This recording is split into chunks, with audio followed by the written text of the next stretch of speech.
আজকের পৃথিবীর মানুষগুলি দুনিয়া কামাই করার প্রতিযোগিতায় নেমে গেল।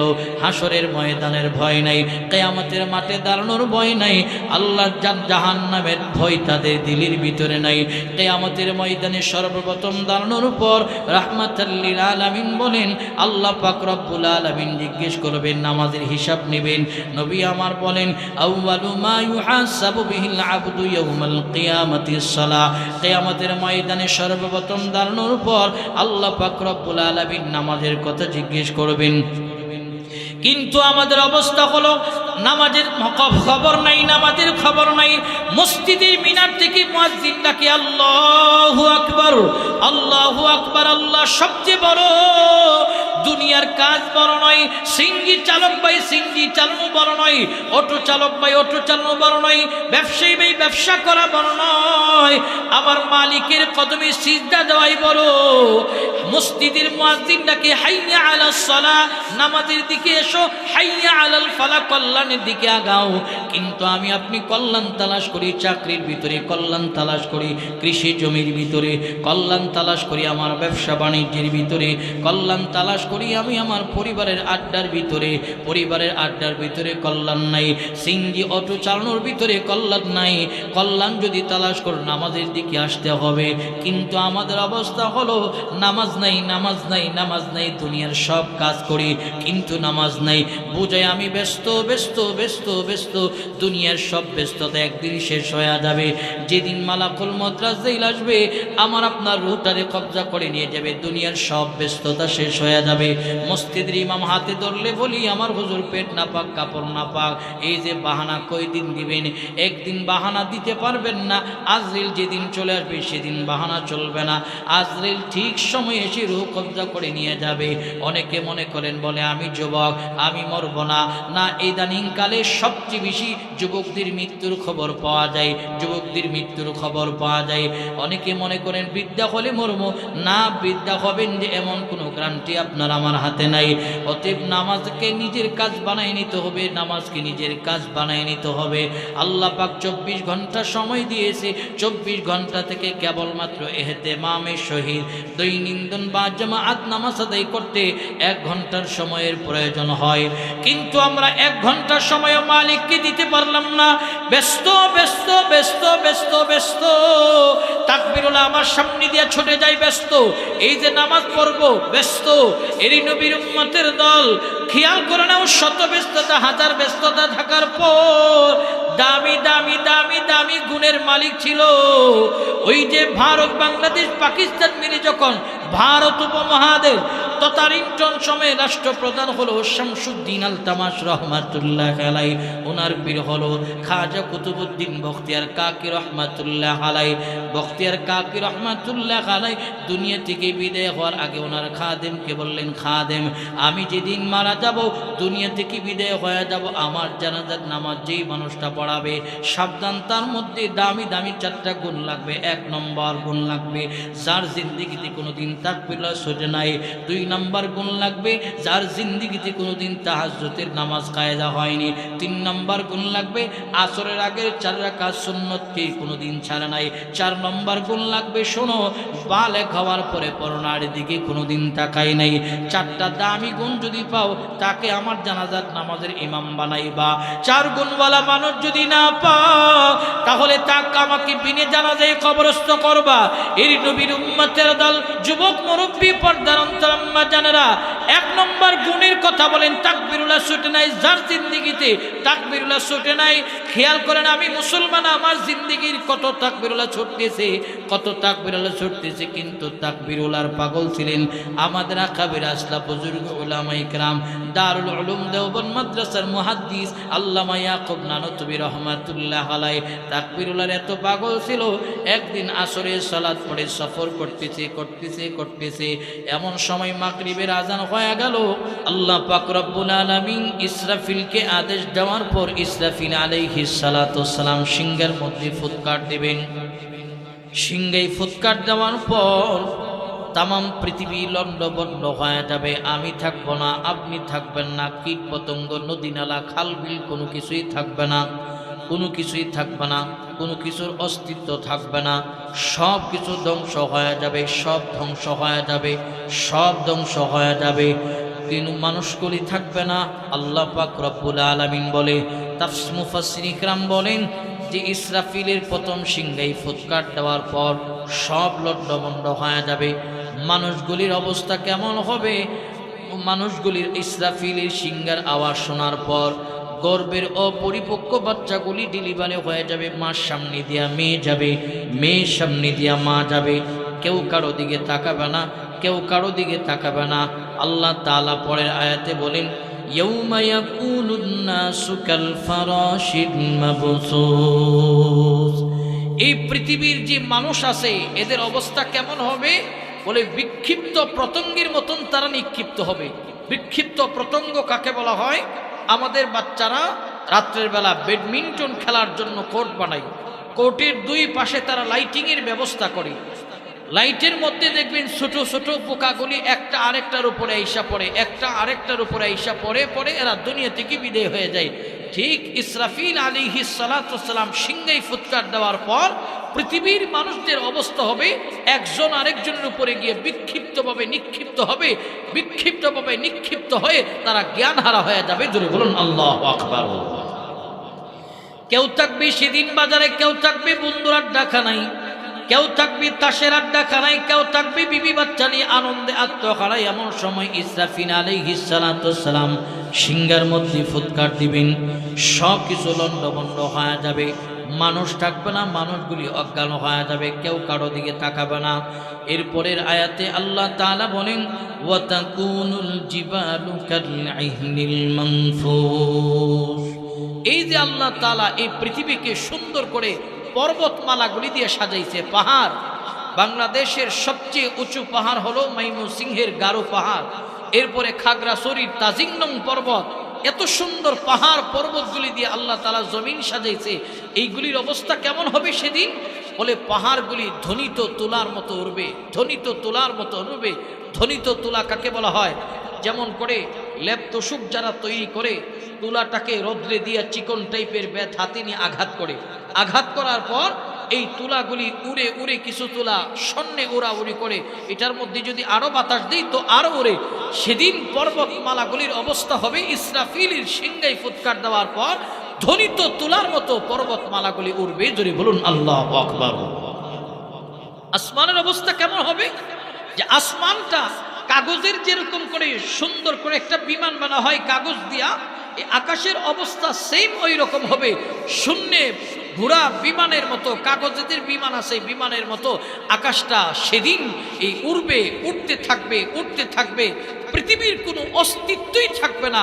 প্রিয় ভাইয়ের আমার, ইসরাফিলের প্রথম সিংহাই ফুৎকার দেওয়ার পর এই পৃথিবীর সব কিছু লণ্ডভণ্ড হয়ে যাবে, মানুষগুলি অজ্ঞান হয়ে থাকবে। আল্লাহ পাক রব্বুল আলামিন হযরত ইসরাফিল আলাইহিস সালাতু ওয়াস সালামকে বলবে, দ্বিতীয় ফুৎকার দাও, কারণ তিনাকে আল্লাহ তাআলা কেবল বানিয়েছি সিংহাই ফুৎকার দেওয়ার জন্য। এক একজন ফেরেশতার এক একটা দায়িত্ব। হযরত ইসরাফিল আলাইহিস সালাতু ওয়াস সালামের দায়িত্ব হলো সিংহাই ফুৎকার দেওয়া, আর হযরত মিকাইল আলাইহিস সালাতু ওয়াস সালামের দায়িত্ব হলো আসমান থেকে বৃষ্টি বর্ষণ করা। এরি নবীর উম্মতের দল, যুবক, মুরব্বী, পর্দার অন্তরাম্মা জানেরা, হযরত মিকাইল আলাইহিস সালাতু ওয়াস সালাম আল্লাহর আদেশে জমিনের মধ্যে বৃষ্টি দেয়। এই বৃষ্টিটা কোন জায়গায় দিলে জমিনের উপকার হবে সেই জায়গায় দেয়। শুধু তাই নয়, এক বর্ণনায় আসছে আল্লাহ পাক রব্বুল আলামিন আদেশে হযরত মিকাইল যখন বৃষ্টি দেয়, বৃষ্টির ফোঁটার সঙ্গে সঙ্গে বিভিন্ন নদী নালা খাল বিলের মধ্যে আসমান থেকে কিছু মাছের ব্যবস্থা করে। কেমন মাছের ব্যবস্থা করে জানেন? বলে বান্দার গোলামের রিজিকের জন্য আল্লাহ তাআলা বিভিন্ন প্রকৃতির মাছের ব্যবস্থা আসমানের বৃষ্টির সাথে হযরত মিকাইল আলাইহিস সালাতু ওয়াস সালাম বিভিন্ন নদী নালা খাল বিলের মধ্যে দেয়। হযরত জিবরাইল আলাইহিস সালাতু ওয়াস সালাম তিনার দায়িত্ব ছিলেন পৃথিবীর শুরু থেকে আমাদের নবী আগ পর্যন্ত আসার পর্যন্ত যত নবী রাসূল এসেছে সবার সামনে তিনি ওহীর বার্তা প্রেরণ করলেন। আর হযরত আজরাইলের দায়িত্ব হলো তিনার দায়িত্ব একটা মানুষের রূহ কবজা করা, রূহ কবজা করা। আজকের পৃথিবীতে ইসরাফিল নামের ব্যক্তি পাওয়া যায়, জিবরাইল নামের ব্যক্তি পাওয়া যায়, মিকাইল নামের ব্যক্তি পাওয়া যায়, কিন্তু আজকের পৃথিবীতে আজরাইল নামের কোনো ব্যক্তি পাওয়া যায় না। প্রশ্ন যদি হয় করে কেন, বলে আজরাইলের নামটাই যেন ভয়ঙ্কর ভয়ঙ্কর লাগে। আল্লাহ পাক রব্বুল আলামিন এক একটা ফেরেশতাকে এক একটা দায়িত্ব দিয়ে বানালো। এরি নবীর উম্মতের দল, যুবক মুরব্বী, পর্দার অন্তরাম্মা জানেরা, আল্লাহ পাক রব্বুল আলামিন হযরত ইসরাফিল আলাইহিস সালাতু ওয়াস সালামকে দ্বিতীয় ফুৎকার দেওয়ার কথা বলবেন। দ্বিতীয় ফুৎকার দেওয়ার পর আল্লাহ তাআলা হযরত আজরাইল আলাইহিস সালাতু ওয়াস সালামকে আদেশ দিবে, আজরাইল যাও, তুমি এবার পৃথিবীর মানুষগুলি রূহগুলিকে কবজা করো, রূহগুলিকে কবজা করো। এই কথার দ্বারা প্রমাণ হলো আজকের পৃথিবীতে আমরা আছি, আগামীকাল থাকবো না। একেবারে এই পৃথিবীর শেষ লগ্নে যারা আসবে তারাও পৃথিবীতে থাকবে না। এক কথায় একমত, এই পৃথিবীর কোনো অস্তিত্বই থাকবে না। জোরে বলুন ঠিক কিনা? এই পৃথিবীর কোনো অস্তিত্ব থাকবে না। আমাদের একেবারে শেষ ভাগে যারা আসবে তারাও থাকবে না। সকলেই মরণশীল, মরতে হবে, এই কথার উপরে একমত।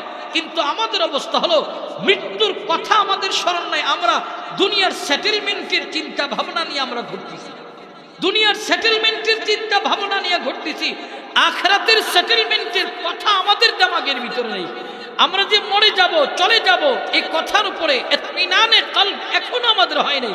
আমরা মরব নিশ্চিত, তবে সময়টা অনিশ্চিত, সময়টা অনিশ্চিত। কার কখন মৃত্যু আসে কেউ বলতে পারে না। কত মানুষ স্বপ্ন নিয়ে ঘর থেকে বের হয়েছে আর ঘরে ফিরে আসতে পারে নাই। কত মানুষ স্বপ্ন নিয়ে ঘুমিয়েছে আর ঘুম থেকে উঠতে পারে নাই। কত মানুষ আপনার সঙ্গী তার স্বপ্নের কথা বর্ণনা করেছে, কিন্তু তার স্বপ্ন ঘুমের করেই শেষ হয়ে গেছে, ফজরের আগে আর ঘুম থেকে উঠতে পারে নাই। আমাদের অবস্থা হলো মরব যে নিশ্চিত, সময়টা অনিশ্চিত, এটা আমরা জানি।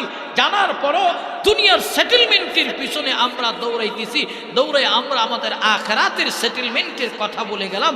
এই হলো পৃথিবীর মানুষগুলির অবস্থা। ধরে বলুন ঠিক কিনা?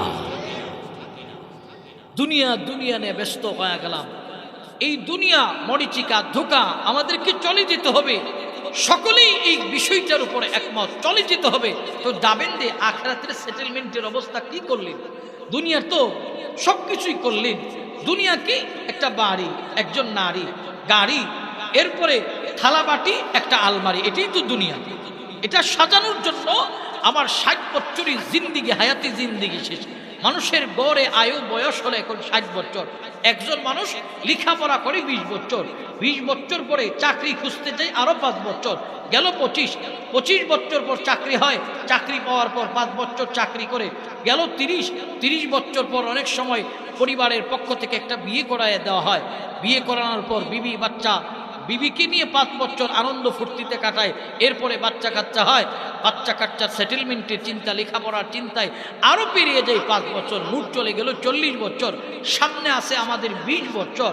প্রিয় ভাইয়ের আমার, এই 20 বছর তখন সন্তানের সেটেলমেন্টের চিন্তা করি, চলে গেল আরও 10 বছর, সন্তান সেটেলমেন্টের অবস্থা হলো, সব কিছু হইল, আর 10 বছরই একটু আরামায়েশে থাকতে চায়। তো ডাক্তারের কাছে, ডাক্তার গেলে কই, ডাক্তারের কাছে যখন যাই আরামায়েশে থাকবো, শরীরটাকে একটু চেক আপ করি। ডাক্তারের কাছে গেলে কই তোমার ডায়াবেটিস। আপনি দুনিয়ার সেটেলমেন্ট সব কিছু করলেন, আরামায়েশে থাকবেন বাপ, কিন্তু হায়াতি জিন্দিগি 10 বছর। তো ডাক্তারের কাছে দৌড়ান আর নিজের বিছানায় অসুস্থ অবস্থায় কাতরান। 10 বছর চাইছিলেন একটু আরামে থাকবেন, এও আরামে নাই। ডাক্তার রুলস করে দিছে, এটা খাইবেন না, এটা খাইবেন, তো বেশি খাইবেন মরবেন, ফজর রক্ত ওইটা দৌড়াইবেন, লিস্ট করে দিছে। এটাই তো দুনিয়া। তো আজরাইল চলে আসে, 60 বছরের ভিতরে সব শেষ, সব কিছু করলাম দুনিয়া, আখিরাতের কিছুই নিলাম না। তো আমার মতো নির্বুধ আর বোকার নাই। রাসূল বলেন সবচেয়ে নির্বুধ বোকা ওই ব্যক্তি যে দুনিয়ার সব কিছু বুঝলো, দুনিয়ার আখিরাতের, দুনিয়া থেকে আখিরাতের সেটেলমেন্টের চিন্তা করলো, সে হচ্ছে বুদ্ধিমান। আর নির্বুধ বোকা হলো ওই ব্যক্তি যে সব কিছু বুঝলো, আখিরাতের সেটেলমেন্টের চিন্তা করলো না, সে হলো সবচেয়ে নির্বুধ আর বোকা। আমরা তো দুনিয়ার সেটেলমেন্টের চিন্তা করতেছি বাপ, কিন্তু আখিরাতের সেটেলমেন্টের চিন্তা ভাবনা আমার নাই, চলে যেতে হবে। তো আল্লাহ পাক রব্বুল আলামিন বলবে, আজরাইল যাও, মানুষের রূহগুলি কবজা করে নাও। আল্লাহর আদেশে আজরাইল আলাইহিস সালাতু ওয়াস সালাম মানুষের রূহ কবজা করবে। মানুষের রূহ কবজা করার পর হযরতে আজরাইল আলাইহিস সালাতু সালাম আল্লাহর সামনে গিয়ে দাঁড়াবেন। আল্লাহর সামনে দাঁড়ানোর পর আল্লাহ বলবেন আকবিরিনি মাইয়া বাকা। আজরাইল দেখো আজকের পৃথিবীতে আর কারা কারা বাকি আছে? বলবে আল্লাহ মানুষদের রূহগুলি কবজা করা হলো, মানুষ নাই, এখন বাকি আছে জিন্নাতরা। আল্লাহ বলবেন জিন্নাতদের রূহগুলি কবজা করে নাও, কারণ জিন্নাতরা আমাদের মতন। আল্লাহ তাআলা বলেন ওয়ামা খালাকতুল জিন্না ওয়াল ইনসা ইল্লা লিয়াবুদুন, আমি মানুষ এবং জিন্নাতদেরকে বানালাম আমি আল্লাহর ইবাদত করার জন্য। এরই নবীর উম্মতের দল, যুবক মুরব্বী, পর্দার অন্তরের আম্মা জানেরা, আমরা যে এরকম করে নামাজ পড়ি জিন্নাত নামাজ পড়ে, আমরা যে এরকম করে রমাদানুল কারিমে রোজা রাখি জিন্নাত রোজা রাখে, আমরা যেরকম করে হজ করি জিন্নাত হজ করে, আমরা যে এরকম করে যাকাত আদায় করি জিন্নাত যাকাত আদায় করে। কিন্তু পার্থক্য হলো আল্লাহ তাআলা বলে জিসমুন নার, আল্লাহ তাআলা জিন্নাতদেরকে আগুন দিয়া বানালো, আর আল্লাহ পাক রব্বুল আলামিন জিন্নাতদেরকে আগুন দিয়া বানাইছে। এই কারণে এদেরকে দিয়েছে কি যোগ্যতা? এরা মানুষের রূপ ধারণ করতে পারে, এরা পানির রূপ ধারণ করতে পারে, এরা বিড়ালের রূপ ধারণ করতে পারে, কুকুরের রূপ ধারণ করতে পারে। এক বর্ণনায় এসেছে জিন্নাতরা সবচেয়ে বেশি যে রূপ ধারণ করে বিড়ালের রূপ। এই কারণে আমাদের এখানে শিক্ষণীয় বিষয়, সবক পালনের বিষয় হলো রাত্রেবেলা অনেক সময় চলাচল করি, চলতে গিয়ে অনেকে বিড়াল দেখে ভয় পায়, ভয় পাওয়া যাবে না। ওই জায়গায় স্টেট ফোর্ট দাঁড়ায়া পড়তে হবে লা হাওলা ওয়ালা কুওয়াতা ইল্লা বিল্লাহিল আলিয়্যিল আযীম, লা হাওলা ওয়ালা কুওয়াতা ইল্লা বিল্লাহিল আলিয়্যিল আযীম পড়তে হবে। ভয় পাইলে চলবে না, কারণ যদি ভয় পাও, অনেক মানুষ দেখা যায় ভয় পাওয়ার পর তার গায়ের মধ্যে জ্বর আসে, জ্বরে জ্বরে জ্বরে জ্বরে একেবারে নিস্তেজ করে দুর্বল করে কবরের দিকে চলে যায়। এই কারণে ভয় নয়, হায়াত যদি থেকে থাকে আল্লাহ আপনাকে রাখবেন, কিন্তু সব সময় বিড়াল দেখলে ভয় পাবেন না, পড়বেন লা হাওলা ওয়ালা কুওয়াতা ইল্লা বিল্লাহিল আলিয়্যিল আযীম। এরপরে আমাদের আরেকটা পালনের বিষয়, অনেক সময় দেখা যায় আমাদের ঘরের নারীদের পুরুষদেরকে যেভাবে জিন্নাত আসর করে তার চেয়ে বেশি নারীদেরকে আসর করে। এর এক নম্বর কারণ হলো আমরা যে খাবারগুলি চেটে চেটে চেটে চেটে ফেলে দিই, জুটা জাতীয় খাবার, এই খাবারটা হলো জিন্নাতদের খাবার। এই জিন্নাতদের খাবারগুলি আমাদের ঘরের নারীরা নষ্ট করে ফেলে, পানিতে নিক্ষিপ্ত করে, ময়লা স্তবে নিক্ষিপ্ত করে। জুটা জাতীয় খাবারগুলি পানিতেও রাখা যাবে না, নষ্ট করা যাবে না, কারণ জিন্নাতদের খাবার। এই খাবারগুলিকে সুন্দর ভালো জায়গায় রাখতে হবে, ভালো জায়গায় ফেলাইতে হবে, কারণ আল্লাহ পাক রব্বুল আলামিন আমাদের খাবার থেকে যে খাবারটা ফেলাইয়া দেয় জুটা জাতীয় খাবার, এই খাবার থেকে আল্লাহ পাক জিন্নাতদের রিজিকের ব্যবস্থা করে। অনেক সময় দেখা যায় জিন্নাতদের খাবার নষ্ট হওয়ার কারণে জিন্নাতরা আমাদের ঘরের নারীদের উপরে আসর করে।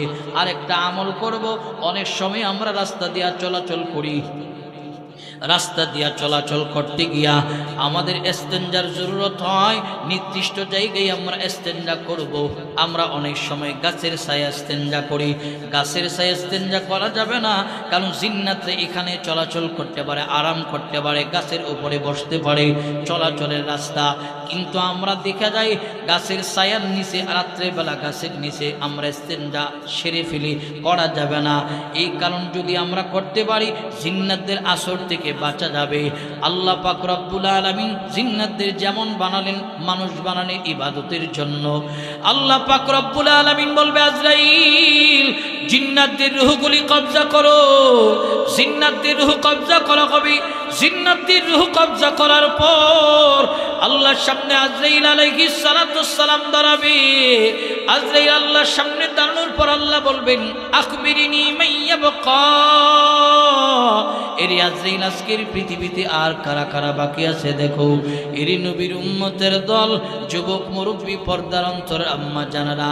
এই কথা বলার পর আজরাইল বলবে আল্লাহ মানুষ নাই, জিন্নাত নাই, জিন্নাত নাই, এখন বাকি আছে আমার চারজন কলি ফেরেশতারা, বড় বড় চারজন ফেরেশতা আমাকে সহ আর আমার 3 বন্ধু।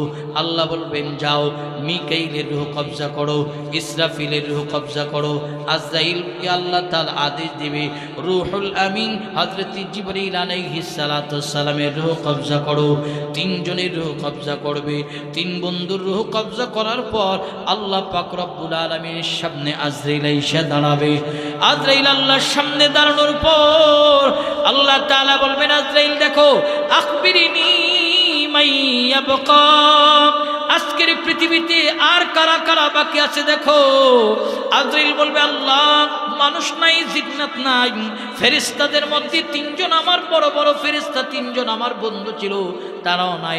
আল্লাহ বলবেন এখন বাকি কে? বলে আল্লাহ এখন বাকি কেবল তুমি আর আমি। আল্লাহ বলবেন আজরাইল শোনো, আমি তো হাইয়ুন কাইয়ুম, চিরঞ্জীব, আমার কোনো মরণ নাই। এবার তুমি তোমার রূহটারে নিজ হাতে কবজা করিয়া লও। এরই নবীর উম্মতের দল, যুবক মুরব্বী, পর্দার অন্তরাম্মা জানেরা, যেই মাত্র আল্লাহ তাআলা আজরাইলকে বলবে তোমার রূহ কবজা করো, আজরাইল এই কথা শোনা মাত্র বলবে আল্লাহ এটা কেমন করে সম্ভব? রূহ কবজা করা এতটাই ভয়ঙ্কর কাজ, যে দায়িত্ব আমার মাধ্যমে তুমি সংগঠিত করেছিলে আল্লাহ, এমন ভয়ঙ্কর কাজ আমার রূহ আমি কেমন কবজা করব? তাফসীরের বর্ণনে এসেছে আল্লাহ পাক রব্বুল আলামিন জায়গা নির্ধারণ করে দিবে, আজরাইল যাও জান্নাত আর জাহান্নামের মধ্যস্থলে গিয়ে দাঁড়াও। জান্নাত আর জাহান্নামের মধ্যস্থলে দাঁড়ায়া তুমি তোমার রূহটারে কবজা করিয়া লও। আজরাইল জান্নাত আর জাহান্নামের মধ্যস্থলে দাঁড়াবে, দাঁড়ায়া যখন নিজের রূহটা নিজে কবজা করবে, তাফসীরের বর্ণনে আসতে তিনি এমন একটা চিৎকার দিবে, এই চিৎকারের আওয়াজটা পৃথিবীর এক প্রান্ত থেকে আরেক প্রান্ত পর্যন্ত শোনা যাবে। পৃথিবীর মানুষ যদি বেঁচে থাকতো আজরাইলের সেই চিৎকারের আওয়াজ শুনতে পাইতো। আল্লাহ পাক রব্বুল আলামিন আজরাইলের রূহ নিজ হাতে নিজে কবজা করবে। আজকের পৃথিবীতে কেউ নাই, মানুষ নাই, জিন্নাত নাই, ফেরেশতাদের মধ্যে বড় বড় ফেরেশতা নাই, সব কিছু ধ্বংসশীল, ধ্বংস হয়ে গেল। আল্লাহ পাক রব্বুল আলামিন দাঁড়াবে, আল্লাহ পাক কিয়ামতের মাঠে দাঁড়ায় বলবে আজকের দিনের ক্ষমতা কার? আজকের দিনের ক্ষমতা কার? লিমানিল মুলকুল ইয়াউম লিল্লাহিল ওয়াহিদিল কাহ্হার, আজকের দিনের রাজত্ব কার? আল্লাহ পাক রব্বুল আলামিন দাঁড়িয়ে দাঁড়িয়ে বলবে কোথায় বড় বড় বৃক্ষরাজিগুলি? আইনাশ শাজারা, কোথায় পৃথিবীর বড় বড় বৃক্ষরাজিগুলি? নদী নালা খালবিল কোথায়? কোথায় পৃথিবীর আইনাল জব্বারুন তাকাব্বর করনেওয়ালারা? কোথায় হিংসা পোষণ করনেওয়ালারা? কোথায় ক্ষমতাওয়ালারা যারা দুনিয়ার সামান্যতম ক্ষমতা পাওয়ার পর অন্যের উপরে জুলুম নির্যাতন কর্তা? কোথায় আজকা? কেউ নাই, কারণ একচ্ছত্র ক্ষমতার মালিক হলো আল্লাহ। আন্নাল কুওয়াতা লিল্লাহি জামিআ, একচ্ছত্র ক্ষমতার মালিক হলো আল্লাহ। এই পৃথিবীতে আমরা যারা আছি ক্ষমতা দেখায়, ক্ষমতা আমাদের হাতে নয়। আমরা এই মুলকের মালিকও নয়, মুলকের মালিক হলো একমাত্র আল্লাহ। আল্লাহ পাক রব্বুল আলামিন বলেন তাবারাকাল্লাযী বিয়াদিহিল মুলক ওয়া হুয়া আলা কুল্লি শাইইন কাদির। আল্লাহ বলেন মুলকের মালিক আমি আল্লাহ, মুলকের রাখাল কেবলমাত্র তোমরা। আমরা সামান্যতম রাখালি পাওয়ার পর নিজেদেরকে প্রভু মনে করি, আমরা কেউ প্রভু নয়, আমরা হলাম মুলকের রাখাল। মুলকের আসল মালিককে?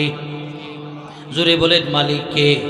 জোরে একটা ডাক দেন ইয়া আল্লাহ, পড়েন সুবহানাল্লাহ আলহামদুলিল্লাহ ওয়ালা ইলাহা ইল্লাল্লাহ আল্লাহু আকবার। তো আল্লাহ তাআলা কিয়ামতের ময়দানে দাঁড়ায় বলবেন কোথায় আসো? কেউ দাঁড়াবে না সেদিন। কিয়ামতের ময়দানে কেউ দাঁড়াবে না। তো আল্লাহ পাক রব্বুল আলামিন কিয়ামতের ময়দানে আল্লাহ পাক রব্বুল আলামিন দাঁড়াবে। দাঁড়ায়া আল্লাহ পাক ফাইনাল লাইফ কিয়ামতের ময়দানের এখন আরম্ভ হবে, হাসরের ময়দানের ফাইনাল লাইফ। আল্লাহ পাক রব্বুল আলামিন বিচার আদালত কায়েম করবেন। বিচার আদালত কায়েম করতে গিয়া আল্লাহ পাক রব্বুল আলামিন একটা পাল্লা দায়ের করবে, যেটাকে আমরা মিজানের পাল্লা বলি। আল্লাহ পাক রব্বুল আলামিন আমার তেলাওয়াতকৃত পরের আয়াতের ভিতরে বলে ফাম্মা মান সাকুলাত মাওয়াজিনু, মিজানের বহু বচন হলো মাওয়াজিন। তো আল্লাহ তাআলা রব্বুল আলামিন বিচার আদালত কায়েম করার জন্য একটা পাল্লা দায়ের করবে। এটা দুনিয়ার দাড়ি পাল্লা নয়, নীতি পাল্লা। দাড়ি পাল্লা তো আমরা যারা সবজি বিক্রি করি, বিভিন্ন মালামাল বিক্রি করি, দাড়ি পাল্লা দিয়ে মাল বিক্রি করতে গেলে 1 কেজির উপরে যদি 5 গ্রাম বেশি হয়, 10 গ্রাম বেশি হয়, ক্রেতার থেকে আমরা 5 গ্রাম রাখি না, এটা তাকে দিয়ে দেই। 10 গ্রাম হইল দিয়ে দিই। কিন্তু আল্লাহ পাক রব্বুল আলামিন কিয়ামতের ময়দানে আমলনামা ওজন দেওয়ার জন্য নীতি পাল্লার ব্যবস্থা করবেন, যেটা স্বর্ণকাররা দেখবেন স্বর্ণ মাপে একেবারে কাটায়। একরুতি বেশিও দেয় না, একরুতি কমও দেয় না। বেশি দিলে তার ব্যবসায়ী লালবাতি জ্বলবে, আর কম দিলে ক্রেতা ঠকে যাবে। এই কারণে স্বর্ণকারদের স্বর্ণ মাপা হয় একেবারে কাটায় মিটারের পাল্লায়। ঠিক আল্লাহ পাক রব্বুল আলামিন কিয়ামতের ময়দানে এমন একটা পাল্লা দায়ের করবে, যেটা দাড়ি পাল্লা নয়, নীতি পাল্লা। নীতি পাল্লা দিয়ে আল্লাহ পাক রব্বুল আলামিন আমলনামা মাপার কাজ আরম্ভ করবে। জোরে বলুন আল্লাহু আকবার। তো আমলনামা ওজন দেওয়ার আগে হাসরের ময়দানে সবাইকে ওঠানোর দরকার আছে না নাই? তো আল্লাহ পাক রব্বুল আলামিন ইসরাফিল আলাইহিস সালাতু ওয়াস সালামের দেহের ভিতরে আবার প্রাণ দিবে। প্রাণ দেওয়ার পর হযরত ইসরাফিলের দায়িত্ব ছিল 3টা। তাই সিংহেই ফুৎকার দিবে 3 বার, তো 2 বার দিয়েছে, দ্বিতীয় ফুৎকার দেওয়া হয়েছে, তো তৃতীয় ফুৎকার দেওয়ার জন্য আল্লাহ পাক রব্বুল আলামিন তার দেহের ভিতরে প্রাণ দিবে। দিয়া বলবেন ইসরাফিল সিংহেই ফুৎকার দাও। হযরত ইসরাফিল আলাইহিস সালাতু ওয়াস সালাম সিংহেই ফুৎকার দেওয়ার পর কিয়ামতের ময়দানে হাসরের মাঠে সর্বপ্রথম যে মানুষটা উঠবে তিনি হলেন হযরতে সাইয়েদনা আদম আলাইহিস সালাতু ওয়াস সালামের সন্তান হযরতে হাবিল। জোরে বলুন আল্লাহু আকবার। কারণ তিনি পৃথিবীর সর্বপ্রথম মানুষ যিনাকে তার আপন ভাই হিংসার বশীভূত হয়ে হত্যা করেছিলেন। প্রিয় ভাইয়ের আমার, তিনি সর্বপ্রথম কিয়ামতের ময়দানে হাসরের ময়দানে উঠবে। তিনি উঠে বলবে আমাদের ঘুম কে ভাঙিয়েছে? খুব আরামে তো ঘুমিয়েছিলাম, কে ঘুম ভাঙিয়েছে? আল্লাহ পাক রব্বুল আলামিন বলবে আমি ঘুম ভাঙিয়েছি, আমার আদেশে তোমরা ঘুম থেকে উঠেছো। প্রিয় ভাইয়ের আমার, দেখেন এই জায়গায় আমাদের একটা বোঝার বিষয় হলো হিংসা। এই হিংসা বিভেদ আজকে আমাদের জিন্দিগিকে শেষ করে দিচ্ছে। হিংসা বিভেদ আজকে আমাদের জিন্দিগিকে শেষ করে দিচ্ছে। ভাই ভাইয়ের সাথে হিংসা পোষণ করে, বাবা ছেলে হিংসা পোষণ করে, চাচা বাতিজা হিংসা পোষণ করে। এই হিংসা আমাদেরকে একেবারে নিষ্পেষিত করেছে। হিংসা বিভেদ হাসাদ থাকার কারণে আজকে দিন দিন মুসলমান ধ্বংসের দিকে নিমজ্জিত হচ্ছে। একজন আরেকজনের বিরোধিতা করে, এই সময় এসে মুসলমানের বিরোধিতা করে, মুসলমান হিংসা লালন করে না। এই যে সময় চলতেছে, এই সময় মুসলমান বিভেদের সময় নয়। কারণ এই সময় আল কুফরু মিল্লাতুন ওয়াহিদা, তাম পৃথিবীর মুশরিক কুফাররা একসাথে গাথা। এদের মিশন একটা, কোরআনকে নিধন করো, মুসলিমকে নিধন করো, ইসলামকে নিধন করো। বেঈমান কুফারদের ষড়যন্ত্র, এরা মিশনে সফল। আমরা মুসলমানরা হিংসা বিভেদ করে আমরা ধ্বংসের দিকে নিমজ্জিত হচ্ছি। ধরে বলুন ঠিক কিনা? ধ্বংসের দিকে নিমজ্জিত হচ্ছে। হিংসা মানুষকে শেষ করে দিচ্ছে। হযরতে সাইয়েদনা আদম আলাইহিস সালাতু ওয়াস সালামের সন্তান হিংসার বশীভূত হয়ে আপন ভাইয়ের হাতে হত্যা হয়ে মৃত্যুবরণ করেছিলেন। মারার পর ভাইয়ের লাশটাকে যে দাফন করবে নিয়ম পদ্ধতিও জানা ছিল না। আল্লাহ পাক জীবিত একটা কাককে আসমান থেকে পাঠাইছে, মৃত একটা কাক নিয়ে আসতে। জীবিত কাকটা মাটি ফাঁকা করে মৃত কাকটাকে গর্তের ভিতরে ঢুকাইয়া আবার মাটি দিয়েছে। তো ভাই বুঝতে পারলেন যে ভাইয়ের লাশটাকে এভাবেই দাফন করতে হবে। ওই সিস্টেমে দাফন করেছিলেন। কিয়ামতের হাসরের ময়দানে সর্বপ্রথম উঠবে হাবিল উঠবে, একে একে সবাই হাসরের ময়দানে উঠবে। আল্লাহ পাক রব্বুল আলামিন বিচার আদালত কায়েম করবে। তবে হাসরের ময়দানে এমন কিছু মানুষ উঠবে যারা দুনিয়াতে জালেম ও জুলুমের শিকার ছিলেন, যারা দুনিয়ার মানুষের কাছে আদালতে ঘুরছে কিন্তু বিচার পায় নাই। সেদিন তারা আল্লাহর আদালতে এক শ্রেণীর মানুষ দাঁড়াবে, সেদিন তারা বিচার পাবে। দুনিয়ার উত্তর পাড়ার সর্দারের কাছে গেলে বলতো দক্ষিণ পাড়া যাও, দক্ষিণ পাড়া গেলে বলতো পশ্চিম পাড়া যাও, এইভাবে ঘুরাইতো। সেদিন এই মানুষগুলি আল্লাহর আদালতে ইনসাফের বিচারের জন্য দাঁড়াবে। কারণ আল্লাহ পাক রব্বুল আলামিন ইনসাফের বিচার করবেন। আল্লাহর সামনে ঘুষ ঘাস চলবে না, আল্লাহ বিচার করবে স্টেট ফর ইনসাফের বিচার। দুনিয়াতে তো ঘুষ দিয়া সর্দারকে ঘোরানো যাইত, আল্লাহকে সেদিন ঘুষ দেওয়ার কোনো সিস্টেম নাই। ধরে বলুন ঠিক কিনা? কোনো সিস্টেম নাই। দুনিয়াতে ঘুষ দিলে বিচার ঘটে যায়। বিচারক বিচার না করে, তো আল্লাহ রসুল বলে এমন একটা সমাজ তোমাদের কাছে আসবে যে সমাজের মানুষ টাকার কাছে বিচার বেচা কিনা করবে।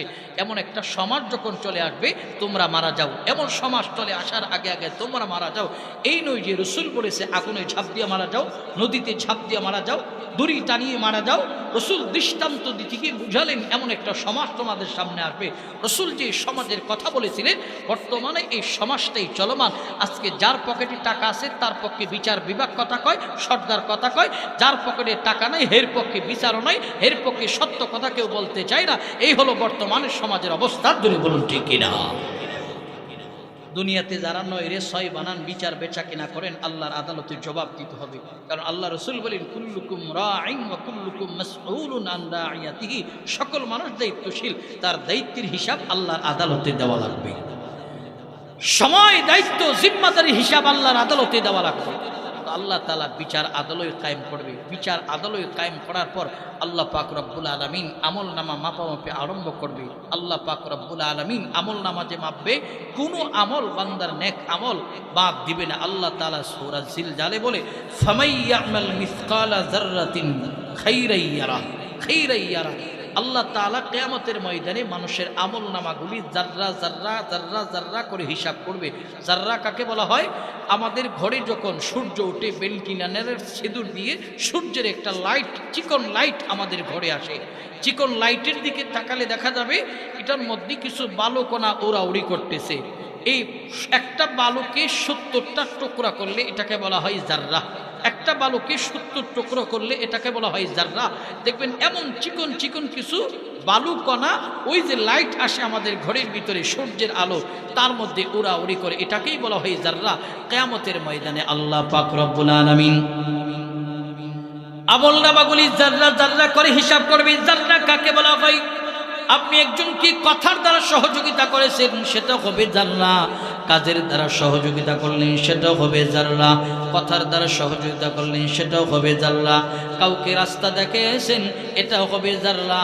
রাস্তা থেকে কষ্টদায়ক বস্তু সরাইয়া দিয়েছেন, সেটাও হবে জাররা। এক কথায় দুনিয়ার ভালো আমল আল্লাহ পাক রব্বুল আলামিন কোনোটাই বাদ দেবে না। আমল নামা হিসাব করার পর একদলের নেকের আমলের পাল্লাটা ভারী হয়ে যাবে, বদ আমল হালকা হবে। বদ আমলের পাল্লা হালকা হওয়ার পর নেক আমলের পাল্লা ভারী হওয়ার পর আল্লাহ পাক রব্বুল আলামিনের আদেশে একজন ফেরেশতা এসে আমলনামা ডান হাতের মধ্যে দেবে। ডান হাতের মধ্যে দেওয়ার পর আনন্দের সীমা নাই। তারা বলবে আল্লাহ, উলামায়ে কিরাম দুনিয়াতে বলতো ডান হাতে আমলনামা পাইলে আনন্দের সীমা নাই, আনন্দের সীমা নাই, তাদের জন্য জান্নাত। একদল মানুষ আনন্দ করবে, আল্লাহ ডান হাতে আমলনামা দিয়েছো, আনন্দের শেষ নাই। আরেকদল মানুষের আমলনামা ওজন দেবি। এরি নবীর উম্মতের দল, যুবক মুরব্বী, পর্দার অন্তর আম্মা জানেরা, আল্লাহ পাক রব্বুল আলামিন নেক আমল কেমন জাররা জাররা করে হিসাব করবি, ঠিক পদ আমল জাররা জাররা করে হিসাব করবে। আল্লাহ পাক রব্বুল আলামিন সূরাতুল জিলজালের শেষ আয়াতে বলেন ওয়া মান ইয়ামাল মিসকালা যাররাতিন শাররান ইয়ারা। বদ আমলগুলিও আল্লাহ পাক জাররা জাররা করে হিসাব করবে। রাত্রে বেলা কি করলেন এটাও আল্লাহ জানেন, দিনের বেলা কি করেছেন সেটাও আল্লাহ জানেন, অন্ধকারে কি করেছেন সেটাও জানেন। আল্লাহ পাক আলো অন্ধকার দরজা বন্ধ করে কি করেছেন সেটাও জানে। রাত্রের কাম, দিনের কাম, আকাম কুকাম যত কাম আছে আল্লাহ পাক রব্বুল আলামিন হিসাব করবে। যখন হিসাব করা হবে একদল মানুষের বদ আমলের পাল্লাটা ভারী হয়ে যাবে, নেক আমলের পাল্লা হালকা হয়ে যাবে। নেক আমলের পাল্লা হালকা হওয়ার পর একদল ফেরেশতার সামনে থেকে হিসাব বাম হাতে আমলনামা দেবে। বাম হাতে আমলনামা পাওয়ার পর তাদের আর বুঝতে বাকি নেই যে আমাকে জাহান্নামে যাওয়া লাগবে। জাহান্নামে যাওয়ার জন্য যখন বলা হবে একদল মানুষ গিয়ে আল্লাহর সামনে দাঁড়াবে, দাঁড়ায় বলবে ও দয়ার মালিক, এই যে আমার হাতে আমলনামা দিয়েছো। একদল মানুষ দুনিয়াতে যারা নিজেদের চাপার জোরে চলতো, অপরাধ করে করে করে করে নিজেরে খুব সাধু ভাবতো, একদল মানুষ কিয়ামতের ময়দানে বলবে আমরা বড় সাধু, এই বদ আমল আমার নয়। আল্লাহর সামনে গিয়া বলবে আল্লাহ, যে আমলনামা আমার হাতে ধরাইয়া দিলা এই আমলনামা আমার নয়, আমার নয়, আমার নয় বলবে আল্লাহর সামনে দাঁড়ায়া। আল্লাহর সামনে এই কথা বলার পর আমার আপনার মালিক বলবে এ গোলাম শোনো, তুমি বলতেছো আমলনামা তোমার নয়, তুমি কি আমি আল্লাহ তাআলার কাছে দলিল চাও, প্রমাণ চাও? যত প্রমাণ চাও তত প্রমাণ দেব। একদল মানুষ মনে করবে আল্লাহ তাআলার কাছে বোধহয় আর কোনো প্রমাণ নাই, কিন্তু আল্লাহ পাক রব্বুল আলামিন প্রমাণ দেখানোর জন্য তাকে বলবে তোমার আমলনামার একটা বদ আমলের কপি তোমাকে দিলাম। আমি আল্লাহর কাছে আরেকটা বদ আমল আছে, আল্লাহ পাক রব্বুল আলামিন তৎক্ষণাৎ ডাক দিবে, কিরামান কাতিবিনা ইয়ালামুনা মা তাফআলুন। দুজন ফেরেশতা আমাদের ডান বামে আসে, কিরামান কাতিবিন যাদেরকে বলা হয়, এদের কাছে বদ আমলের আরেকটা ফটোকপি আছে, বদ আমলের আরেকটা ফটোকপি সেদিন আমাদের সামনে একদল মানুষের সামনে আল্লাহ তুলে ধরবে। আমলনামা দ্বিতীয় কপি দেওয়ার পর তারা বলবে আল্লাহ এই আমলনামা আমার নয়, এই আমলনামা আমার নয়। আল্লাহ বলবেন কেবলমাত্র দ্বিতীয় দলিল দিলাম, আরো যদি তুমি দলিল চাও তোমাকে দলিল দেওয়া হবে।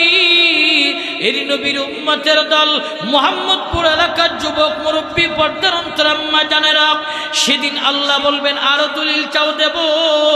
আল্লাহ বলবেন গোলাম তোর জবানকে আমি আল্লাহ আদেশ দিলাম বন্ধ হও, জবান বন্ধ হয়ে যাবি।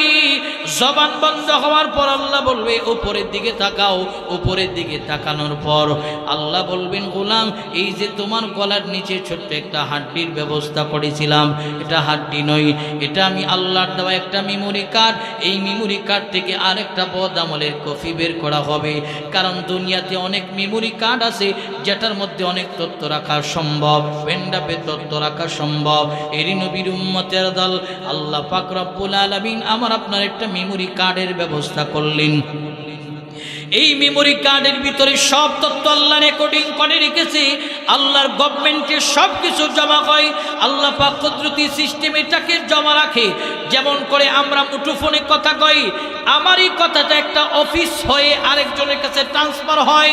এই আমি কি বললাম, তার সঙ্গে কি কথা বললাম, কোন সময় বললাম, সব কিছু কিন্তু অফিসের একটা ডিভাইসের মধ্যে রেকর্ডিং পাওয়া যাবে। তথ্য যদি সংগ্রহ করতে যান পাওয়া যাবে, কি বললাম, কি আদান প্রদান করলাম, সব পাওয়া যাবে। ঠিক আল্লাহর গভর্নমেন্টের পাওয়ার জন্য আল্লাহ পাক একটা কুদরতি মেমোরি কার্ডের ব্যবস্থা করলেন। আল্লাহ পাক দ্বিতীয় বদ তৃতীয় বদ আমলের কপি যখন সামনে ধরবে, তখন একদল মানুষ বলবে আল্লাহ এই আমলনামা আমার নয়, এই আমলনামা আমার নয়। আল্লাহর সামনে কথা বলার পর রব্বুল আলামিন বলবে কেবলমাত্র তৃতীয় প্রমাণ দিলাম, আরো প্রমাণ দলিল আমার কাছে আছে। আল্লাহকে বলবে আল্লাহ দেখাও। আল্লাহ তখন বদ আমলকে এক জায়গায় রাখার কথা বলবে, সমস্ত বদ আমলের পৃষ্ঠাগুলি সামনে রাখার পর আল্লাহ বলবেন গোলাম দেখো তোমাকে আমি আল্লাহ ফিঙ্গারপ্রিন্ট দিয়েছিলাম, প্রত্যেকটা পৃষ্ঠে পৃষ্ঠে তুমি ফিঙ্গারপ্রিন্ট চাপ দাও। আমাদের হাতের ফিঙ্গার আছে, ডান হাতের ফিঙ্গার বাম হাতের ফিঙ্গারের সঙ্গে মিলে না, আমার বৃদ্ধাঙ্গুলির ফিঙ্গার শাহাদাত আঙ্গুলির সঙ্গে মিলে না, শাহাদাত আঙ্গুলির ফিঙ্গার কনিষ্ঠ আঙ্গুলের সঙ্গে মিলে না, আমার ফিঙ্গার আপনার সঙ্গে মিলবে না, আপনার ফিঙ্গার আমার সঙ্গে মিলবে না। বর্তমানের বিজ্ঞান ফিঙ্গারের প্রতি অনেক গুরুত্ব দিয়েছে, কিন্তু এই ফিঙ্গারের গুরুত্ব আল্লাহ তাআলার কাছে অনেক আগেই ছিল। পৃথিবীর বানানোর পর, মানুষ বানানোর পর ফিঙ্গারের গুরুত্ব আল্লাহ তাআলার কাছে ছিল। এখন গিয়ে দেখবেন পাসপোর্ট বানাইতে গেলে আমাদের হাতের ফিঙ্গার দিতে হয়, আই ফিঙ্গার দিতে হয়। কেন দিতে হয়? আগে একটা সময় ছিল একজনের পাসপোর্ট নকল করে করে আরেকজন প্রবাসে যাইতো, এই সিস্টেম নাই। এখন ইমিগ্রেশনে যাবেন, পাসপোর্ট সেটআপ সেন্ড করবেন, তো আপনার পুরো ডাটা বের হয়ে যাবে, ফিঙ্গার দিলে ডাটা বের হয়। যেমন করে পাসপোর্ট বানাইতে গেলে হাতের ফিঙ্গার দিতে হয়, আমাদের চোখের ফিঙ্গারও দিতে হয়। এর নবীর উম্মতের দল খেয়াল করেন চোখের ফিঙ্গারের গুরুত্ব কত। আমরা মনে করি চোখে বোধহয় কোনো ফিঙ্গার নাই বলে আসে। এই যে আল্লাহ তাআলা আমাদের চোখ বানালেন, এই চোখটাকে আল্লাহ তাআলা হেফাজতের জন্য কত উপরে একটা শাটারের ব্যবস্থা করলেন। এই যে আমরা দোকানের শাটার খুলতে গেলে উপরের দিকে যখন টান দেই বাজে আওয়াজ হয়, নিচে নামাইতে গেলে আওয়াজ হয়, কিন্তু আল্লাহ আমাকে চোখের উপরে এমন একটা শাটার দিয়েছে, কতবার আপ ডাউন করতেছে, উপরে উঠাইতেছে, নিচে নামাইতেছে, আওয়াজ নাই। এই শাটারের নিচে আল্লাহ তাআলা রব্বুল আলামিন একটা সাদা মণির সাদা জিনিসের ব্যবস্থা করলে, যেটাকে সাদা পদার্থ বলা হয়। সাদা পদার্থের ভিতরে আল্লাহ তাআলা রব্বুল আলামিন পিচ্ছিল পদার্থ একটা পানির ব্যবস্থা করলেন। কেন করলেন জানেননি? বিজ্ঞান বলেন এই পানিটার ব্যবস্থা এই কারণেই করলে, কারণ আমরা অনেক সময় চলতে ফিরতে রাত্রেবেলা ছোট ছোট ময়লা আমাদের চোখে ঢোকে, ছোট পোকা ঢোকে। এই যে পোকাটা ডাইরেক্টলি পড়ে, যদি পানির ব্যবস্থা আল্লাহ না করতো এই জায়গায় ইনফেকশন হয়ে যেত। এরই নবীর উম্মতের দল, আমার মালিক কত কুদরতওয়ালা জানো। এই যে তরল পদার্থ পানির ব্যবস্থা করলেন, ছোট্ট ময়লাটা চোখের কোনায় পড়ে গেলে, যখন আমরা চোখে একটা ঘষা দিই, এই ঘষা দেওয়ার কারণে একটু পানি বের হয়, পানির কারণে ময়লাটা একেবারে চোখের কোনায় চলে আসে, সহজে তাকে চোখ থেকে বের করতে পারি। আল্লাহ পাক এই যে পানির ব্যবস্থা করলেন গোলামের চোখের হেফাজতের জন্য, সাদা অংশের নিচে কালো একটা মণির ব্যবস্থা করলেন। এই মণিটার সামনে আপনি আয়না ধরবেন, আয়নাটা ধরে দেখবেন আঁকা বাঁকা কি জন্য দেখা যায়, এটাকে আই ফিঙ্গার বলা হয়। আল্লাহ পাক রব্বুল আলামিনের কাছে আই ফিঙ্গারের গুরুত্ব ছিল, হাতের ফিঙ্গারের গুরুত্ব ছিল। আল্লাহ পাক রব্বুল আলামিন একদলের বদ আমলকে সামনে রেখে বলবে তোমার হাতের ফিঙ্গার প্রিন্ট চাপ দাও, হাতের ফিঙ্গার প্রিন্ট দেবে, একেবারে সেট আপ হয়ে যাবে। আই ফিঙ্গার দাও, আই ফিঙ্গারও সেট আপ হয়ে যাবে। তখন তারা কান্না আরম্ভ করবে, আল্লাহ এই আমল নামা আমার, বদ আমল আমার। আল্লাহ বলবেন যেহেতু স্বীকার করতেছো বদ আমল তোমার, যাও তুমি এবার জাহান্নামে চলে যাও, জাহান্নামে চলে যাও। হাসরের ময়দানটা কেমন হবে? সেদিন কেউ কারো আপন হবে না, কেউ কারো আপন হবে না, নেক আমল দিয়ে সহযোগিতা করবে না, কেউ কারো আপন হবে না। আম্মা জান আয়েশা সিদ্দিকা বলেন, পয়গম্বর কিয়ামতের ময়দানে হাসরের মাঠে কি সমস্ত মানুষ উলঙ্গ পুলঙ্গ থাকবে, কেউ কি কারো দিকে তাকাবে না, লজ্জা হবে না? আল্লাহ রাসূল বলেন, আয়েশা কিয়ামতের ময়দানটা এতটাই ভয়াবহ হবে, বাবার সামনে দিয়ে ছেলে যাবে, ছেলের সামনে দিয়ে বাবা যাবে। ইয়াউমা ইয়াফিরুল মারউ মিন আখি ওয়া উম্মিহি ওয়া আবি ওয়া সাহিবাতিহি ওয়া বানি। কেউ কারো আপন হবে না, বাবার সামনে দিয়া সন্তান যাবে, বাবা বলবে সন্তান আমি তোমার বাবা বলে চিনি না, সন্তানের সামনে দিয়া বাবা যাবে বলে চিনি না, ভাই ভাইয়ের সামনে দিয়া যাবে বলে চিনি না, কেউ কাউকে চিনবে না, কেউ কারো দিকে তাকাবে না। এমন ভয়ঙ্কর অবস্থা হবে, সূর্যটা অর্ধ হাত পরে সেটিং হবে, নিচের জমিন হয়ে যাবে তামার, নিচের জমিন তামার হবে, সূর্য অর্ধ হাত পরে সেটিং হবে। সূর্যের প্রচণ্ড তাপের কারণে মানুষের মগজগুলি ফুটন্ত ভাতের মাড়ের মতো গলে গলে গলে গলে নাকের ছিদ্রে দিয়া বের হবে, কানের ছিদ্রে দিয়া বের হবে। এমন একটা ভয়ঙ্কর অবস্থা সেদিন হবে, কেউ কারো আপন হবে না।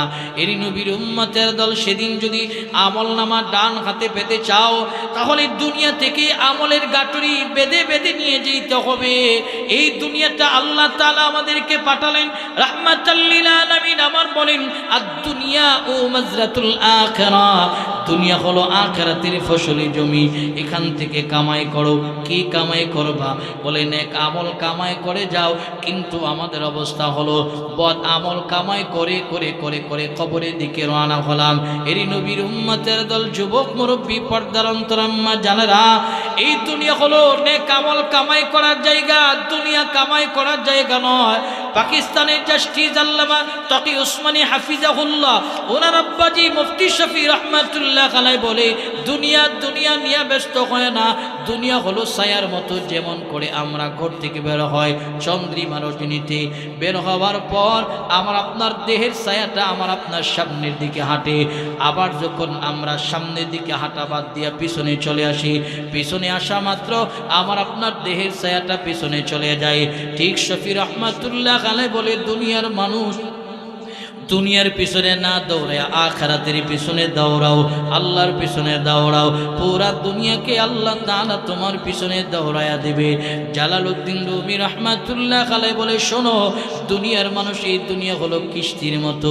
কিস্তিকে যেভাবে মিস্ত্রির উপরে বাসায় দেয়, কিস্তিটা ততক্ষণ পর্যন্ত পানির উপরে নিরাপদ থাকে, যতক্ষণ পর্যন্ত ডানে বামে সামনে পিছনে পানি থাকে ততক্ষণ পর্যন্ত নিরাপদ। যখন তখ্ত ফেটে পানি পানিটা নৌকার ভিতরে প্রবেশ করতে আরম্ভ করে, যেই পানিটা নৌকার জন্য জীবন, এই পানি হয়ে যায় নৌকার জন্য মরণ। ঠিক দুনিয়া কামাই করবেন, কতটুকুন কামাই করবেন, যতটুকুন প্রয়োজন ততটুকুন কামাই করো।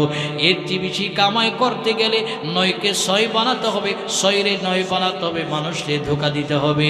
আজকের পৃথিবীর মানুষগুলি দুনিয়া কামাই করার প্রতিযোগিতায় নেমে গেল। হাসরের ময়দানের ভয় নাই, কিয়ামতের মাঠে দাঁড়ানোর ভয় নাই, আল্লাহর জাহান্নামের ভয় তাদের দিলের ভিতরে নাই। কিয়ামতের ময়দানে সর্বপ্রথম দাঁড়ানোর পর রাহমাতাল লিল আলামিন বলেন, আল্লাহ পাক রব্বুল আলামিন জিজ্ঞেস করবেন, নামাজের হিসাব নেবেন। নবী আমার বলেন, আউয়ালু মা ইউহাসাবু বিহিল আবদু ইয়াউমাল কিয়ামাতিস সালাহ। কিয়ামতের ময়দানে সর্বপ্রথম দাঁড়ানোর পর আল্লাহ পাক রব্বুল আলামিন নামাজের কথা জিজ্ঞেস করবেন। কিন্তু আমাদের অবস্থা হলো নামাজের খবর নাই, নামাজের খবর নাই। মসজিদের মিনার থেকে মুয়াজ্জিন ডাকে আল্লাহু আকবার, আল্লাহু আকবার, আল্লাহ সবচেয়ে বড়। দুনিয়ার কাজ বড় নয়, সিঙ্গি চালক ভাই সিঙ্গি চালানো বড় নয়, অটো চালক ভাই অটো চালানো বড় নয়, ব্যবসায়ী ভাই ব্যবসা করা বড় নয়, আমার মালিকের কদমে সিজদা দেওয়াই বড়। মসজিদের মুয়াজ্জিন ডাকে হাইয়া আলাস সালাহ, নামাজের দিকে এসো, হাইয়া আলাল ফালাহ, কল্যাণের দিকে আগাও। কিন্তু আমি আপনি কল্যাণ তালাশ করি চাকরির ভিতরে, কল্যাণ তালাশ করি কৃষি জমির ভিতরে, কল্যাণ তালাশ করি আমার ব্যবসা বাণিজ্যের ভিতরে, কল্যাণ তালাশ করি আমি আমার পরিবারের আড্ডার ভিতরে, পরিবারের আড্ডার ভিতরে কল্যাণ নাই। সিঙ্গি অটো চালানোর ভিতরে কল্যাণ নাই। কল্যাণ যদি তালাশ করো নামাজের দিকে আসতে হবে। কিন্তু আমাদের অবস্থা হলো নামাজ নাই, নামাজ নাই, নামাজ নাই, দুনিয়ার সব কাজ করি কিন্তু নামাজ নাই। বুঝায় আমি ব্যস্ত ব্যস্ত ব্যস্ত ব্যস্ত, দুনিয়ার সব ব্যস্ততা একদিন শেষ হয়ে যাবে। যেদিন মালাকুল মউত আজরাইল আসবে আমার আপনার রূহটারে কবজা করে নিয়ে যাবে, দুনিয়ার সব ব্যস্ততা শেষ হয়ে যাবে। মসজিদের ইমাম হাতে ধরলে বলি, আমার হুজুর পেট না পাক, কাপড় না পাক, এই যে বাহানা কয়দিন দিবেন? একদিন বাহানা দিতে পারবেন না। আজরাইল যেদিন চলে আসবে সেদিন বাহানা চলবে না। আজরাইল ঠিক সময়ে এসে রূহ কবজা করে নিয়ে যাবে। অনেকে মনে করেন, বলে আমি যুবক, আমি মরব না। না, ইদানিং কালে সবচেয়ে বেশি যুবকদের মৃত্যুর খবর পাওয়া যায়, যুবকদের মৃত্যুর খবর পাওয়া যায়। অনেকে মনে করেন বিদ্যা হলে মরব না, বিদ্যা হবেন যে এমন কোনো গ্যারান্টি আপনার আমার হাতে নাই। অতএব নামাজকে নিজের কাজ বানায় নিতে হবে, নামাজকে নিজের কাজ বানায় নিতে হবে। আল্লাহ পাক 24 ঘন্টা সময় দিয়েছে, 24 ঘন্টা থেকে কেবলমাত্র ইহতেমামে শহীদ দৈনন্দিন বা জামাআত নামাজ আদায় করতে 1 ঘন্টার সময়ের প্রয়োজন হয়। কিন্তু আমরা 1 ঘন্টার সময় মালিককে দিতে পারলাম না। ব্যস্ত ব্যস্ত ব্যস্ত ব্যস্ত ব্যস্ত, তাকবীরুল্লাহ আমার সামনে দিয়ে ছুটে যায় ব্যস্ত, এই যে নামাজ পড়ব ব্যস্ত। এরই নবীর উম্মতের দল, খেয়াল করে নাও, শত ব্যস্ততা হাজার ব্যস্ততা থাকার পর দামি দামি দামি দামি গুণের মালিক ছিল। ওই যে ভারত বাংলাদেশ পাকিস্তান মিলে যখন ভারত উপমহাদেশ তদানীন্তন সময়ে রাষ্ট্রপ্রধান হলো শামসুদ্দিন আলতামাশ রহমাতুল্লাহ আলাই, ওনার পীর হলো খাজা কুতুবুদ্দিন বখতিয়ার কাকি রহমাতুল্লাহ আলাই। বখতিয়ার কাকি রহমাতুল্লাহ আলাই দুনিয়া থেকে বিদায় হওয়ার আগে ওনার খাদেমকে বললেন, খাদেম আমি যেদিন মারা যাব, দুনিয়া থেকে বিদায় হয়ে যাব, আমার জানাজার নামাজ যেই মানুষটা পড়াবে সাবধান, তার মধ্যে দামি দামি 4টা গুণ লাগবে। 1 নম্বর গুণ লাগবে যার জিন্দেগিতে কোনোদিন তাকবীরুল্লাহ ছুটে নাই। 2 নম্বর গুণ লাগবে যার জিন্দেগিতে কোনোদিন তাহাজ্জুদের নামাজ কায়দা হয়নি। 3 নম্বর গুণ লাগবে আসরের আগের 4 রাকাত সুন্নতকে কোনোদিন ছাড়ে নাই। 4 নম্বর গুণ লাগবে, শোনো, বালেগ হওয়ার পরে পরনার দিকে কোনোদিন তাকাই নাই। 4টা দামি গুণ যদি পাও তাকে আমার জানাজার নামাজের ইমাম বানাইবা।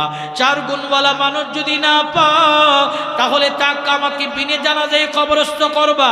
এর নবীর উম্মতের দল, যুবক মুরব্বী পর্দার অন্তরাম্মা জানেরা, 1 নম্বর গুণের কথা বলেন তাকবীরুল্লাহ ছুটে নাই যার জিন্দেগিতে, তাকবীরুল্লাহ ছুটে নাই। খেয়াল করেন, আমি মুসলমান, আমার জিন্দেগির কত তাকবীরুল্লাহ ছুটতেছে, কত তাকবীরুল্লাহ ছুটতেছে, কিন্তু তাকবীরুল্লাহর পাগল ছিলেন আমাদের আকাবির আসলা বুজুর্গ উলামায়ে কেরাম, দারুল উলুম দেওবন্দ মাদ্রাসার মুহাদ্দিস আল্লামা ইয়াকুব নানুতুবি রহমাতুল্লাহ আলাইহি। তাকবীরুল্লাহর এত পাগল ছিল, একদিন আসরের সালাত পড়ে সফর করতেছে করতেছে করতেছে, এমন সময় মাগরিবের আজান হয়ে গেল। মাগরিবের আজান হওয়ার পর মসজিদে ঢুকতে গিয়া মুআনাকা মুসাফাহা করে করে মাগরিবের তাকবীরুল্লাহ গিয়া পায় নাই, নামাজ আদায় করলেন। নামাজ আদায় করার পর ইয়াকুব নানুতুবি রহমাতুল্লাহ আলাইহি নামাজ শেষে চিৎকার দিয়ে অজ্ঞান হয়ে গেল। অজ্ঞান হওয়ার পর সাথী সঙ্গীরা মাথার মধ্যে পানি দেয়। পানি দেওয়ার পর তিনার জ্ঞান ফিরে আসলেন। জিজ্ঞেস করলেন, হুজুর কেবল সালাত আদায় করেছেন, নামাজ পড়ার পর আপনি চিৎকার দিয়ে অজ্ঞান হয়ে গেলেন, কারণ জানবার চাই। ইয়াকুব নানুতুবি রহমাতুল্লাহ আলাইহি বলে, শোনো, আমি মুআনাকা মুসাফাহা করে করে করে করে মাগরিবের তাকবীরুল্লাহ পাই নাই, আর আমার অন্তরে জাহান্নামের ভয়। যদি আমার এখন মরণ হয়, আল্লাহ যদি আমাকে জিজ্ঞেস করে, ইয়াকুব সারা জিন্দেগীর নামাজ তাকবীরুল্লাহ সঙ্গে পড়েছো, জিন্দেগীর শেষ নামাজের তাকবীরুল্লাহ পাও নাই, আমি আমার আল্লাহর সামনে কেমনে জবাব দেব? এই কারণে আমার জাহান্নামের ভয় ঢুকছে, এই কারণে চিৎকার দিয়ে অজ্ঞান হয়ে গেলাম। তাকবীরুল্লাহর কত পাগল ছিল, কিন্তু আমার আপনার তাকবীরুল্লাহর কোনো গুরুত্ব নাই। এই খাত কুতুবউদ্দিন বখতিয়ার কাকি রহমাতুল্লাহ আলাইহি দামি দামি গুণের কথা বললেন। বখতিয়ার কাকি যেদিন মারা গেলেন, তার আপনজনরা সাত সাগরে তারা সুন্দর করে কাফনে মোড়ায়া জানাজার মাঠে নিয়ে আসলেন। বখতিয়ার কাকি রহমাতুল্লাহ আলাইহি জানাজার মধ্যে চতুর্দিকের মানুষেরা পঙ্গপালের মতো ছুটে আসছে। যদি আমরা বখতিয়ার কাকির জানাজার নামাজের দৃশ্য দেখি নাই, তবে আমরা ব্রাহ্মণবাড়িয়ার বড় হুজুর রহমাতুল্লাহ আলাইহি জানাজার দৃশ্য দেখলাম। যদিও বখতিয়ার কাকি রহমাতুল্লাহ আলাইহি জানাজার নামাজের দৃশ্য দেখি নাই, মুফতি আজম মুফতি নুরুল্লাহ সাহেব রহমাতুল্লাহ আলাইহি জানাজার দৃশ্য আমরা দেখলাম। যদিও বখতিয়ার কাকির জানাজার দৃশ্য দেখি নাই, রহমাতুল্লাহ সাহেব রহমাতুল্লাহ আলাইহি জানাজার দৃশ্য দেখলাম। যদি আমরা বখতিয়ার কাকির জানাজার দৃশ্য দেখি নাই, আমাদের ব্রাহ্মণবাড়ির আকাবির আসলাফ বুজুর্গ উলামা ইকরাম যারাই যখনই বিদায় হয়েছি, এদের জানাজার মাঠগুলি আমরা দেখেছি। চতুর্দিকের মানুষগুলি পঙ্গপালের মতো এদের জানাজা ছুটে আসতো। তো দিল্লির সুলতান মারা গেলেন, যার নামে এখনো পর্যন্ত দিল্লির কুতুব মিনার দাঁড়ায় আছে, কুতুবউদ্দিন বখতিয়ার কাকি রহমাতুল্লাহ আলাইহি কার জানাজার নামাজ পড়ার জন্য চতুর্দিকে মানুষেরা পঙ্গপালের মতো ছুটে আসলো। এরই নবীর উম্মতের দল বখতিয়ার কাকি রহমাতুল্লাহ আলাইহি জানাজার লাশের সামনে তৎকালীন সময়ে মুফতি মুহাদ্দিস খুতাবানে আইজাম সবাই গিয়া দাঁড়াইছে আমাকে নি বলে জানাজার নামাজ পড়ানোর জন্য। আমাকে নি বলে খাদেম লাশের পাশে দাঁড়ায় বললেন, শোনো, আমার শেখ বলেছে জানাজার নামাজ যেই মানুষটা পড়াবে চারটা দামি গুণ লাগবে। 1 নম্বর তাকবীরুল্লাহ, যার জিন্দেগিতে ছুটে নাই। 2 নম্বর হলো বালেক, 2 নম্বর হলো যার জিন্দেগির তাহাজ্জুদের নামাজ কায়দা হয় নাই। 3 নম্বর গুণ লাগবে যেই মানুষটা আসরের আগের 4 রাকাত সুন্নত কোনোদিন ছাড়ে নাই। 4 নম্বর গুণ লাগবে বালেক হওয়ার পরে পরনারীর দিকে কোনোদিন তাকাই নাই, এমন গুণওয়ালাকে ময়দানে আসো। এই কথা বলার পর মুফতি মুহাদ্দিস শেখুল হাদিস খুতাবানে আইজাম সবাই জিন্দেগির অতীত মোতালা করতেছে। আমার দ্বারা সম্ভব নয়, সবাই পিছনে যায়, কিন্তু ময়দানের সব মানুষ তাকায় আছে। এমন দামি গুণওয়ালা মানুষ কাকে পাওয়া যাবে এই ময়দানের ভিতরে? এই সবাই তাকায় রয়েছে, কে এই দামি গুণওয়ালা, কে এই দামি গুণওয়ালা। সবাই যখন তাকায়া দেখলেন, সামনের কাতার থেকে যে মানুষটা কদম বাড়ালেন তিনি হলেন তৎকালীন সময়ের সুলতান, তৎকালীন সময়ের বাদশাহ শামসুদ্দিন আলতামাশ রহমাতুল্লাহ আলাইহি। তিনি একজন বাদশাহ হওয়ার পরও তার মধ্যে 4টা দামি গুণ আছে। এত ব্যস্ত মানুষ, 4টা দামি গুণ আছে। তাকবীরুল্লাহ সরে নাই, তাহাজ্জুদ কায়দা নাই। 3 নম্বর হলো আসরের আগে সুন্নত ছেড়ে নাই। 4 নম্বর হলো বালেগ হওয়ার পরে পরনারীর দিকে তাকাই নাই। বাদশাহ হওয়ার পরে 4 গুণওয়ালা। কুতুবউদ্দিন বখতিয়ার কাকি রহমাতুল্লাহ আলাইহি চেহারা থেকে কাফন সরালো। কাফন সরে এক চুমুকে কান্না করে করে বলতেছে, বখতিয়ার কাকি, আপনি তো দুনিয়া থেকে বিদায় হয়ে গেলেন, বিদায় হওয়ার যাওয়ার পথে আমার গোপন আমলটাকে প্রকাশ করে গেলেন। না জানি আমলের ফখর, আমলের রিয়া আমার মধ্যে চলে আসে। বখতিয়ার কাকি, এই দামি গুণটা কেন আপনি প্রকাশ করে গেলেন? সবার সামনে দাঁড়ায় শামসুদ্দিন আলতামাশ রহমাতুল্লাহ আলাইহি বললেন, দেখো 4টা দামি গুণের কথা বাদশাহ বলে গেছে, সুলতান বলে গেছে, এই 4 দামি গুণের মালিক হলাম আমি শামসুদ্দিন আলতামাশ। জোরে বলুন সুবহানাল্লাহ। একজন রাষ্ট্র পরিচালক, ভারত বাংলাদেশ পাকিস্তান মিলে যখন ভারত উপমহাদেশ, তৎকালীন সময়ে রাষ্ট্রপ্রধান শামসুদ্দিন আলতামাশ, তার মধ্যে 4টা গুণ। 1 নম্বর গুণ তাকবীরুল্লাহ সুন্নাহ। দেখেন একজন বাদশার তাকবীরুল্লাহ ছুটি নাই, তো তার থেকে তো আমরা ব্যস্ত নই। দুনিয়ার সব ব্যস্ততা দোস্ত একদিন শেষ হয়ে যাবে, ফজরের আজান হবে, কিন্তু আমি থাকবো না। পৃথিবী পৃথিবীর মতন ঘুরবে, পৃথিবী পৃথিবীর মতন চলবে, আপনি আমি আর থাকবো না। এই পৃথিবী পৃথিবীর মতন চলবে, আমি আপনি ঘুম থেকে উঠতে পারবো না। আলো জাগবে, আলো উঠবে, বাতাস হবে, সবকিছুই আগের মতন হবে, আমি আপনি থাকবো না। তো ময়দানে যাবেন, বিশ্বাস করেন তো কিয়ামতের ময়দানে দাঁড়িয়ে যে জিন্দেগির নামাজের হিসাব দিতে হবে। বাপ যুবক, এই নামাজের হিসাব দিয়ে দিবেন তো আল্লাহর সামনে দাঁড়ায় সেই জিন্দেগির হিসাব আপনি করেন যে আখিরাতে আল্লাহর সামনে নেক আমল নিয়ে দাঁড়াতে হবে। কিন্তু আমরা বর্তমানে নেক আমলের প্রতিযোগিতা করি না, আমার আপনার মধ্যে গুনাহের প্রতিযোগিতা আছে, নেক আমলের প্রতিযোগিতা নেই। তো সাহাবাদের মধ্যে গুনাহের প্রতিযোগিতা ছিল না, সাহাবাদের মধ্যে নেক আমলের প্রতিযোগিতা ছিল, কিন্তু আমাদের মধ্যে হলো গুনাহের প্রতিযোগিতা, গুনাহের প্রতিযোগিতা। প্রিয় ভাইয়ের আমার, আগে তো গুনাহ করতে গেলে আড়ালে যেতে হইতো। কেন? আগে গুনাহ করতে গেলে আল্লাহ এই জন্য যেতে হতো, গুনাহ করতে গিয়ে যুবকরা ভয় পাইতো, বলতে দেখবি অমুক বংশের তমুক চাচা নিয়ে আয়, তো চাচা আইলে আগেই বলবি গুনার কাজ সব বন্ধ করে দিব। আগে এমন চাচাদেরকে ভয় পাইতো। এখন তো গুনাহ ওপেন হয়ে গেছে, আমার আপনার হাতে মুঠোফোন আছে, তো গুনাহ ওপেন হয়ে গেছে। এই মোবাইল আমাদের যেরকম উপকার করছে এর চেয়ে বেশি ক্ষতি করছে। কেমন ক্ষতি করলো? যে বিজ্ঞান গবেষণা করতে আমাদের পরবর্তী প্রজন্ম হবে প্রতিবন্ধী। কেন প্রতিবন্ধী হবে? কারণ আমরা হব ডিভাইস মুখী। এখন দেখেন, একটা 3 বছরের বাচ্চারে খাওয়াইতে গেল কার্টুন দিয়ে খাওয়াইতে হয়, একটা 3 বছরের বাচ্চা তাকে কার্টুন দিয়ে খাওয়াইতে হয়, নাটক সিনেমা দিয়ে খাওয়াইতে হয়। আর মা বাপ মুঠোফোন দিয়ে যখন সন্তানটা একটু দূরে রাখতে পারে নিজের কাছ থেকে, মনে করে আমি খুব একটা বিপদ দূরে রাখলাম। না, বিপদ দূরে রাখলাই উপকারও করেন নাই, বরং আপনার সন্তানের ক্ষতি করলেন। এই প্রজন্ম প্রতিবন্ধী হবে, ডিভাইস মুখী। আমরা ডিভাইস মুখী কেমন? প্রতিবন্ধী হওয়ার আলামত একটা আপনাদেরকে বলি। আগেকার সময় 5 জন দুস্থ একসাথে বৈশা যখন সুখ দুঃখ বিলীন করতো, 5 জন একসাথে বসলে সুখ দুঃখ বিলীন করতো। আর এখন 5 জন 5 দিকে দাঁড়ায়া দাঁড়ায়া তারা নিজেদের মুঠোফোন চালায়। আর এমন যুবক দেখি প্রতিবন্ধীর থেকে আরো খারাপ, 5টা 5 দিকে দাঁড়ায়, একটা গুলি দে গুলি দে গুলি দে গুলি দে। এই যে প্রতিবন্ধী হওয়ার আলামত। মোবাইল ডিভাইসের প্রতি আমরা আসক্ত হয়েছি, কেউ কারো দিকে কথা বলে না। আগে তো 5 জন একসাথে বসলে সুখ দুঃখ গল্প করতো, একজনের কথা আরেকজন শুনতো। এখন 5 জন 5 দিকে মোবাইল চালায়। প্রিয় ভাইয়ের আমার, এখন তো পরিবারের ভিতরে স্বামী আর স্ত্রীর মহব্বত এই ডিভাইস মোবাইল আলাক আলাক করে দিল। ঘরের ভিতরে ঢুকছে স্বামী, তো স্বামী একদিকে মোবাইল চালায়, বিবি আরেক দিকে মোবাইল চালায়। স্বামী স্ত্রীর যে মহব্বত এটাকেও আলাদা করলো। এই ডিভাইস আমাদের উপকার যারা করেছে এর চেয়ে বেশি ক্ষতি করেছে। আর বিজ্ঞান গবেষণা করেছে আমাদের পরবর্তী প্রজন্ম হবে প্রতিবন্ধী। এর একটা আলামত আপনাদেরকে বললাম যে এখন 5 জন একসাথে বসলে কেউ কারোর সাথে কথা বলে না, সবাই যার যার মোবাইল নিয়ে ব্যস্ত থাকে। এটাই তো প্রতিবন্ধী হওয়ার আলামত। কারণ একজন আরেকজনের সঙ্গে যখন কথা বলবে না, ডিভাইসের প্রতি তার লক্ষ্য থাকবে। সায়েন্স বলেন, বিজ্ঞান বলেন যে ডিভাইস যখন আমাদের চোখের সামনে থাকে আমাদের শারীরিক অনেক ক্ষতি। এই যে চোখের ক্ষতি, শুধু চোখের ক্ষতি নয়, এই আমরা ডিভাইসের দিকে চেয়ে চেয়ে থাকার কারণে আমাদের শরীরে এক ধরনের হরমোন আছে রাত্রিবেলার যেটা নির্গিত হয়। আমরা ওই ঘুমের সময় না ঘুমায়া আমরা ডিভাইসের দিকে তাকায়া লাইট বন্ধ করে শুধু মোবাইল স্ক্রিনের দিকে তাকায়া মোবাইল চালায়। বিজ্ঞান বলে আমাদের শরীরে যে হরমোন আছে এই স্ক্রিনের দিকে তাকায়া তাকায়া আমরা নষ্ট করতেছি।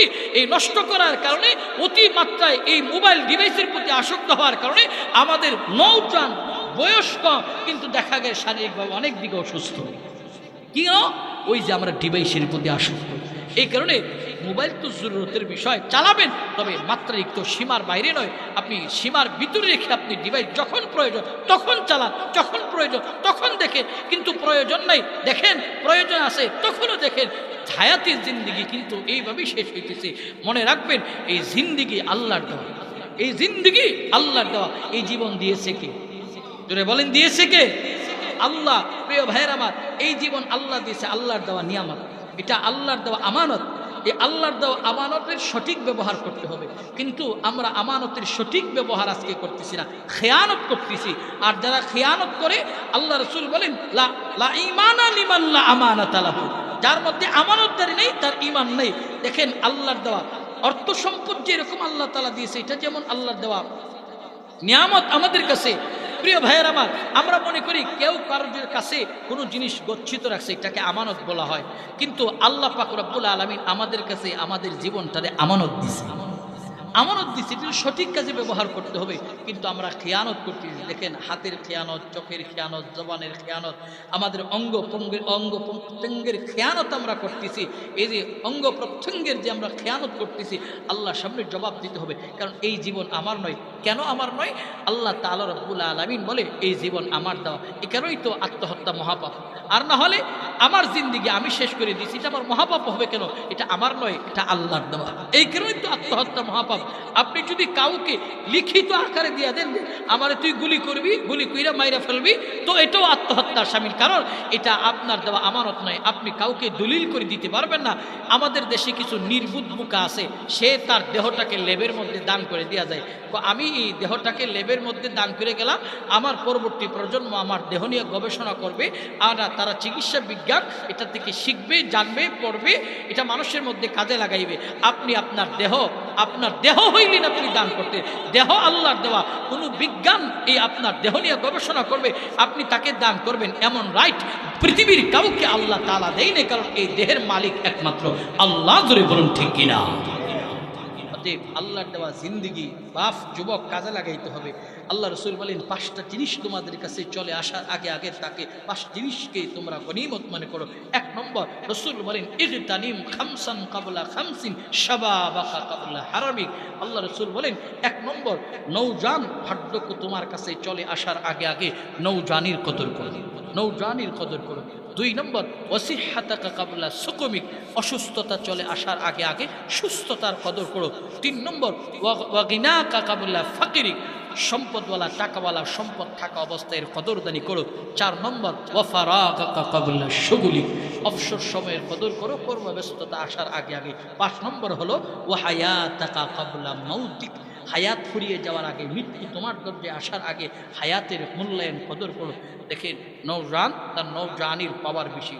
নৌজানের হাতের শক্তি আছে, জবানের শক্তি আছে, চোখের পাওয়ার আছে, এরপরে পায়ের পাওয়ার শক্তি আছে। তো নৌজান তার জবানের হাত, জবানের অঙ্গ প্রত্যঙ্গগুলি আল্লাহর কাজে ব্যয় করে না, দুনিয়াবি কাজে, নিজের কাজে ব্যয় করে। প্রিয় ভাই, আল্লাহর কাজে ব্যয় করতে হবে। কারণ এমন একটা সময় আসবে আপনি দাঁড়াইয়া 2 রাকাত নামাজ পড়ার মনে চাইছে, এরপরও পড়তে পারবেন না। কারণ এইগুলি দুর্বল, এইগুলি দুর্বল হয়ে গেছে। আপনার বাবার চেহারার দিকে তাকান তো, বাবা আমার মতন ছিল, নৌজান ছিল, এখন বৃদ্ধা হয়ে গেছে, দাঁতগুলি নড়ে চড়ে, এরপরে চুল পেকে গেছে, দাড়ি পেকে গেছে, হাতের চামড়া, শরীরের চামড়া এখন ঢিলাঢালা হয়ে গেছে। ঠিক আমি ওনাদের মতন হব। তো জিন্দিগি আমাদের কাছে মূল্যায়ন করতে হবে আমার ভাগ্যকে চলে আসার আগে আগে। কিন্তু আমার কাছে এই জিনিসের মূল্যায়ন নেই। আল্লাহ রসুল 2 নম্বরে বলেন অসুস্থতা। দেখেন, কত মানুষ হসপিটালের বেডে শুয়ে কান্না করতেছে, আল্লাহ আমার একটু সুস্থতা দাও। বাড়ির বিছানায় শুয়ে শুয়ে কান্না করতেছে, আল্লাহ আমার একটু সুস্থতা দাও। কিন্তু তার কাছে বোঝা যায় সুস্থতার কত মূল্য। আল্লাহ রসুল 3 নম্বরে বলেছেন যে সম্পদ থাকা অবস্থায় কদরদানি করো। সম্পদওয়ালা ভাই, সম্পদ আসি বিদেশ, সম্পদের পাওয়ার অহমিকা, দাম্ভিকতা করবেন না। কারণ আল্লাহ তাআলার সেই ক্ষমতা আছে 10 তালা থেকে নামায়া নিচতলায় ঘুম পাড়ায়, নিচতলা থেকে টান দিয়া 10 তালায় নিয়ে ঘুম পাড়ায়। সেই ক্ষমতা আল্লাহর আছে না নাই? অতএব সম্পদ নিয়ে কোনোদিন বাহাদুরি নই। সম্পদ, শারীরিক ক্ষমতা নিয়ে বাহাদুরি নই। আরে আমি যে শারীরিক ক্ষমতা দেখাই, আমি তো নিজের শরীরে যে পায়খানা আছে, পায়খানার কাছেও দুর্বল। কেমন দুর্বল? একজন মানুষ খুব শক্তি দেখায়, যখন 5 বার বাথরুমে যায় তাকে যায় জিজ্ঞেস করবেন, চাচা আপনার শরীরটা দিয়ে দুর্বল? তো বইল না, একেবারে মৃত্যুর ঘাট থেকে আসছি। তার মানে আপনি পায়খানার কাছেও দুর্বল, কিন্তু আপনি খুব শক্তি দেখান, পাওয়ার দেখান। 5 বার পায়খানায় গেলে আপনি আলিফের মতন সোজা হয়ে যান, আপনাকে আরেকজন তৈলা উঠাইতে হয়, আপনাকে বিছানায় নিতে হয়। তার মানে আপনার নিজের পায়খানার কাছে আপনি দুর্বল। এমন শক্তিমান আমরা। এই কারণে সম্পদ থাকা, ক্ষমতা, এর বাহাদুরি দেখাপড়া দিয়েছে আল্লাহ। আল্লাহ যে কোনো মুহূর্তে আমার কাছ থেকে এটা চিনিয়ে নিতে পারে, সেই ক্ষমতা আল্লাহর আছে। আল্লাহ রসুল বলেন ওয়াফারাগাকা কাবলা শুগুলিক, অবসর সময়ের কদর। এই নৌজওয়ান অনেকে আছো, যুবক ভাই পায়ে ধরে বলে অবসর সময়ের কদর কিভাবে করবা? এই অবসর সময় পাইছো, মসজিদের হুজুরের কাছে যাও, যায় বলো হুজুর আমারে 5টা সূরা শিখান, আজান একামত শিখান, মা বাবা যে মারা যাবে লাশটার সামনে নিয়ে যে মাসনুন দোয়া পর্ব দোয়াগুলি জানি না এগুলি শেখান। মনিরুজ্জামান সিরাজি হুজুর রহমতুল্লাহ আলাই প্রায় সময় হুজুরের মাহফিলে পড়তেন যে তোমরা তো তোমাদের মা বাবার লাশের সাথে গাদ্দারি করো। বলে কি কইরা? বলে মা বাবার লাশ সামনে নিয়ে তোমরা দোয়াও পড়তে পারো, দোয়াও পড়তে পারো না। হুজুরের প্রত্যেকটা বয়ানের শেষ ভাগে এই মেসেজটা সবাই দিত, দেখো তোমরা তোমাদের ছেলে মেয়েদেরকে মক্তবে পড়াও আর মাসনুন দোয়াগুলি শেখাও। দেখেন মা বাবা সব কিছু দিয়ে গেল কিন্তু লাশ সামনে নিয়ে মাসনুন দোয়া পড়তে পারি না। প্রিয় ভাইয়ের আমার, হায়াতের কদর করবো, মৃত্যু আসার আগে আগে চলে যেতে হবে। তো কবরে চলে যাব, কবরে যাওয়ার আগে নেক আমল নিয়ে যেতে হবে। কিয়ামতের ময়দানের কথা চিন্তা করেন, সেদিন কেউ কারো আপন হবেন না, নেক আমল আমার আপন হবে, আমার আমল আমাকে জান্নাতে নেবে। আল্লাহ তাআলার কাছে আমরা দোয়া করে, মালিক আজ হাসরের ময়দানে আমাদেরকে ডান হাতে আমল নামার ব্যবস্থা করে দেখ, সকলে বলুন আমিন। প্রিয় ভাইয়ের আমার, তো নেক আমল দুনিয়া থেকেই নিয়ে যেতে হবে, নেক আমল দুনিয়া থেকেই করতে হবে। নেক আমলের পরিবেশে আসছেন, বসছেন, আলোচনা শুনছেন, সব কথা লিল্লাহি আল্লাহর জন্য বলেছি। আপনাদের সঙ্গে কোনো আদাওয়াত দুশমনি নেই। যুবক ভাই ভাইয়ের অধিকার থেকে কথা বলেছি, মুরব্বী বাবা সন্তানের অধিকার থেকে কথা বলেছি, দাদা নাতির অধিকার থেকে কথা বলেছি, সব কথা আল্লাহর জন্য বলেছি। আল্লাহ পাক রব্বুল আলামিন আমাদেরকে দুনিয়া থেকে কোরআন এবং সুন্নাহ মেনে সহিভাবে আমাদেরকে আখিরাতের সামানা তৈরি করার তৌফিক দান করুক, সকলে বলুন আমিন। ওয়া আলা আলিহি ওয়া আসহাবিহি আজমাইন। ربنا ظلمنا أنفسنا وإن لم تغفر لنا وترحمنا لنكونن من الخاسرين. ربنا آتنا في الدنيا حسنة وفي الآخرة حسنة وقنا عذاب النار. ربنا لا تزغ قلوبنا بعد إذ هديتنا وهب لنا من لدنك رحمة إنك أنت الوهاب. فلیے نہ دیو رے مولا، فلیے نہ دیو، ফিলিয়ে না দিও মোদের, ফিলিয়ে না দিও। গুনাহ যত করেছি ক্ষমা তুমি করিও। বান্দা সে বন্দিগি নাই, শেষ করেছি জিন্দিগি। আখেরাতে বিচার দিনে এ পাপীদের উপায় কি? রহমান রাহিম নামে নিয়েছি আল্লাহ তোমায় মানিয়া, কেমন করে আমাদেরকে জাহান্নামে ফেলিবা। মাফ করে দাও আল্লাহ, মাফ করে দাও। গুনাহ যত করেছি ক্ষমা তুমি করে দাও। আয় রব্বুল আলামিন, গভীর রাত উম্মতের যোগ্য বুজুর্গ আলেমদেরকে নিয়ে, আয় আল্লাহ সাদাদারিওয়ালা আমার মুরব্বী বাপজানদেরকে নিয়ে, যুবক ভাই পর্দানিশী মা বোনদেরকে নিয়ে আমি গুনাহগার হাত বাড়াইলাম।